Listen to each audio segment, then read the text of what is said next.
everyone, and welcome to this week's episode of Minecraft Disney World, the series in which I pick an attraction on the Palace Network server and I talk a little bit about its history.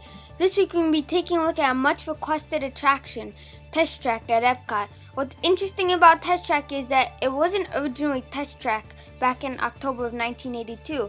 The Transportation Pavilion opened as the home to an attraction called World of Motion. Similar to Spaceship Earth of Motion was a slow-paced omni-mover ride that sort of humorously retold the history of transportation, starting with the ancient news of foot power and ending with the look to our possible future, kind of what Spaceship Earth does with communication. The attraction, like Test Track, would later be sponsored by General Motors. World of Motion enjoyed a 14-year-old lifespan until it closed in 1996 to make way for a more thrill-based Test Track. GM sponsorship was now for renewal. One of the agreements made in return was for renewing was that a new attraction would be built that focused more on GMS's vehicles as opposed to World of Motion, which was focused on transportation in general.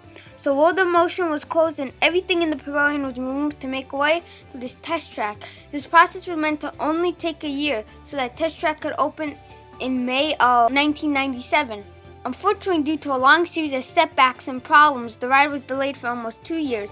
It wasn't until December of 1998 that the ride estimated to cost $100 million.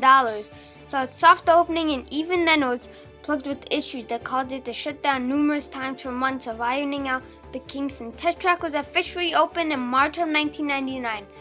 The ride put you in a GM test vehicle and let you experience the numerous test conditions that a car usually goes through, and being designed is commuted in a 60-mile-per-hour run around an exterior track, which is the fastest ride at Epcot. After a 14-year run, Transportation Pavilion was closed yet again so that Test Track could receive a refurbishment. This time, ride would be sponsored by Chevrolet, which was a brand of General Motors. Test Track reopened in December of 2012, and while much like of these mechanics remain the same, the entire attraction received an authentic overhaul, almost making it look like a Tron ride now. Riders would design the car digitally before getting on, and rather than experiencing the real-world test that a car would be put through, riders would be put in a digital world to face a vulgar late that the test cars are subject to each of 3 categories are tested on an indoor track, which is made to look like a computer simulation. Your car is navigating this digitalized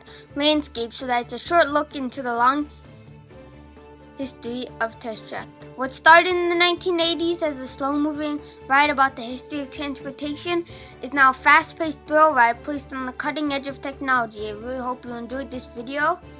Hope you have a fantastic week, and I hope I'll see you guys next time when I take a look at another Disney attraction. Bye, everyone.